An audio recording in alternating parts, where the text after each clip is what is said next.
একদিন পরে বাংলাদেশ রেলওয়েতে নিয়োগ পরীক্ষার সময়সূচি ঘোষণা করলো। আর সময়সূচিটা হলো 24 তারিখ 1 মাস 2026 সাল। এটা কিন্তু বাংলাদেশ রেলওয়ে 4টি পদের পরীক্ষা হবে ঢাকায় বিভিন্ন স্কুল অ্যান্ড কলেজে। তো এই নিয়োগটা যে হয়েছে এই নিয়োগটা কিন্তু 2024 সালের জুন মাসের 13 তারিখের নিয়োগ। যাদের SMS এখনো যায় নাই, চিন্তার কোনো কারণ নাই, খুব তাড়াতাড়ি তাদের মোবাইলে SMS চলে যাবে। যে পদগুলার আসলে পরীক্ষা হবে সেই পদ 4টির নাম আমি বলছি।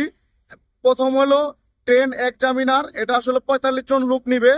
আর ট্রেন কন্ট্রোলার, এটাতে 27টি লোক নিবে। এবং ট্রাফিক অ্যাপ্রেন্টিস, এটা 18 জন লোক নিবে। আর ট্রেড অ্যাপ্রেন্টিস, এটা 248 জন লোক নিবে।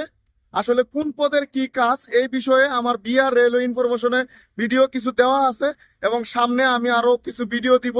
নতুন নতুন ভিডিও এবং রেলওয়ে ইনফরমেশন পেতে এই চ্যানেলটিকে সাবস্ক্রাইব করবেন এবং ফেসবুকে রেল তথ্যকে ফলো করবেন এবং শেয়ার করবেন। ধন্যবাদ, ভালো থাকবেন, সুস্থ থাকবেন। আসসালামু আলাইকুম।